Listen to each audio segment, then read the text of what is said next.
Hello everyone. आज के इस वीडियो में हम लोग देखने वाले हैं क्लास 8 इतिहास। चैप्टर है आप लोग का 5 शिल्प एवं उद्योग। इस अध्याय के सारे क्वेश्चन आंसर को इस वीडियो में हम लोग आसानी पूर्वक समझेंगे। तो आप लोग चैनल पर नए हैं तो चैनल को सब्सक्राइब करके बेल आइकन को प्रेस कर लीजिएगा और हाँ, वीडियो को पूरा देखिएगा, तभी आप लोग को क्वेश्चन आंसर सारा समझ में आने के आ जाएगा और याद भी हो जाएगा यहीं पर। ठीक है, मैं आपको यहाँ पर याद करवा दूंगा, तो आप लोग वीडियो को पूरा अंत तक देखिएगा। चलिए स्टार्ट करते हैं। तो फर्स्ट क्वेश्चन है, आगे याद करें। सही विकल्प को आप लोग को चुनना है।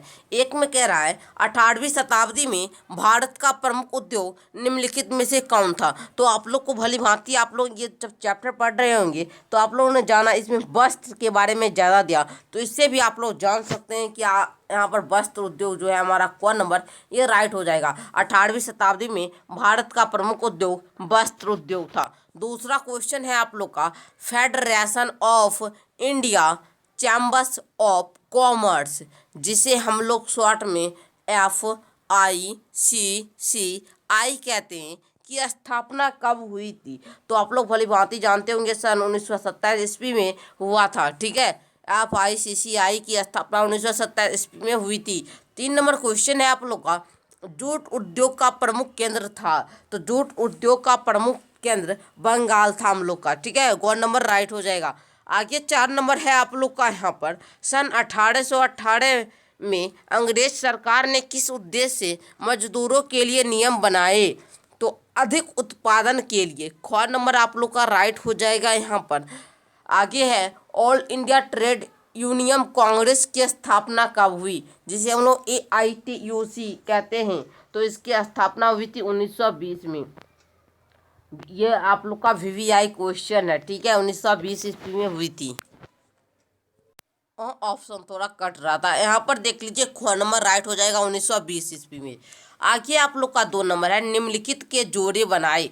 आप लोग को मिलान करना है, तो चलिए अब हम लोग मिलान करके देख लेते हैं। जूट उद्योग को आप लोग को मिलाना है। यहाँ पर देखिए, जूट उद्योग बंगाल हो जाएगा। ठीक है, एक का ख हो जाएगा।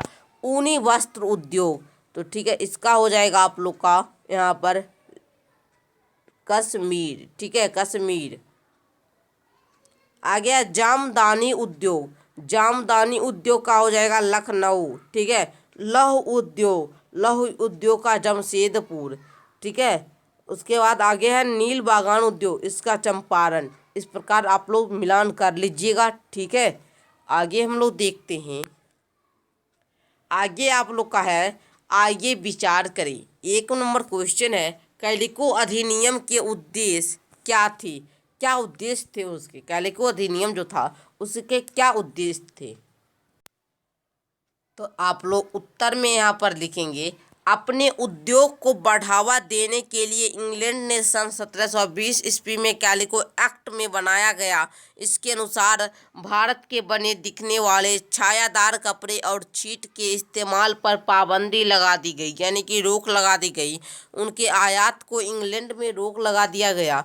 कैलिको अधिनियम बनाने के पीछे अंग्रेज का उद्देश्य था, एक तो अपने उद्योग को बढ़ावा देना, दूसरा भारतीय उद्योगों को नुकसान पहुंचाना, जिन्हें उन्हें सफलता भी मिली। ठीक है, कैलिको अधिनियम का उद्देश्य क्या था, तो उनका उद्देश्य यही था, जो कैलिको ने अधिनियम बनाए थे वो अंग्रेज के पीछे उसका उनका हाथ था, और उनका उद्देश्य था कि वो खुद अपना बढ़ावा करना चाहते थे, उद्योग को बढ़ावा देना चाहते थे, और भारतीय उद्योग को नुकसान पहुंचाना चाहते थे, और जो उन्हें सफलता भी मिली कैलिको अधिनियम में। ठीक है,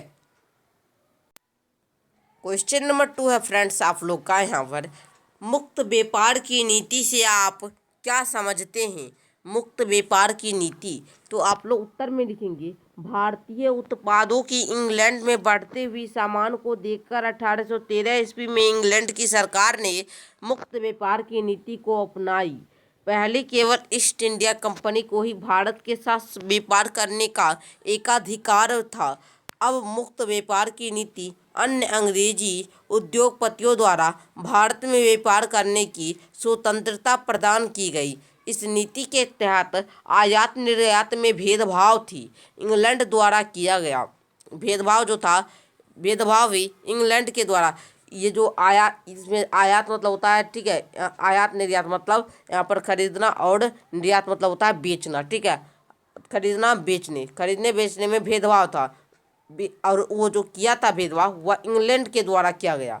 भारत में इंग्लैंड के माल आने पर कोई कर नहीं था, पर भारतीय माल की इंग्लैंड में बिक्री पर आयात किया जाता था, जिससे भारतीय माल महंगा बिके, इस प्रकार ना के बराबर बिके, ठीक है, माल महंगा बिके।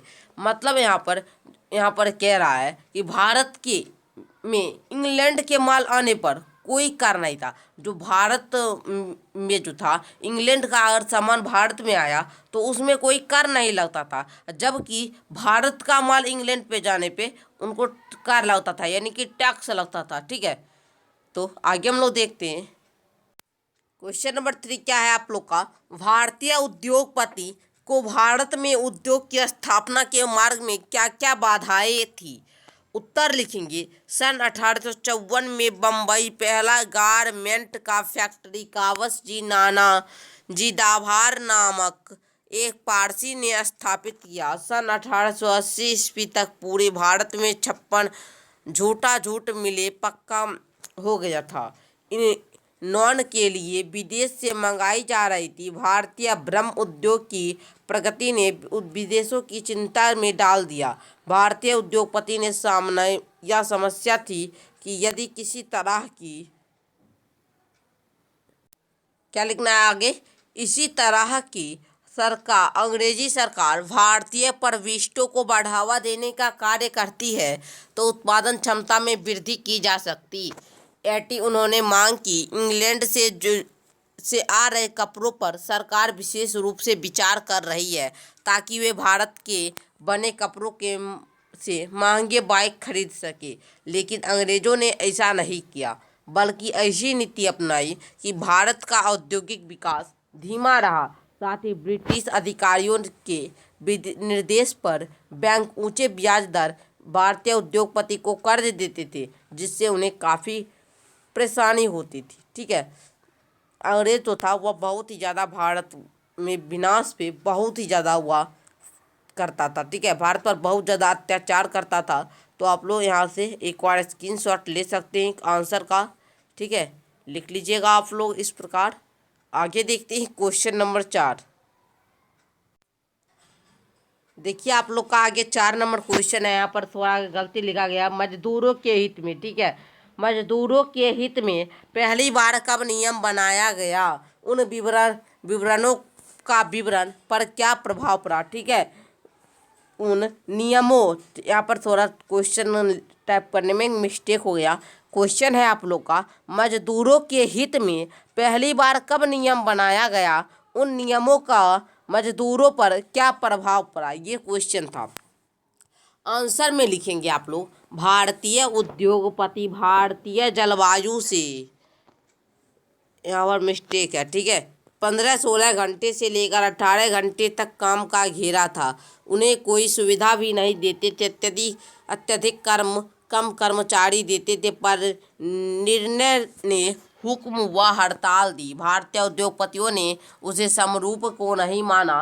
उनके शब्द जाल का मतलब होता है किसी प्रकार का खर्च बढ़ जाता है और किसी कारण से अटका हुआ हो जाता है। ऐसी स्थिति में इंग्लैंड की बनी वस्तु सस्ती और भारत में बनी वस्तुएं जो थी वह महंगी बन गई और भारतीय उद्योग का विकास धीमा हो गया। अपने स्वार्थ के लिए इंग्लैंड ने उद्योगपति ने भारतीय महत्व के साथ नहीं दिया, ठीक है।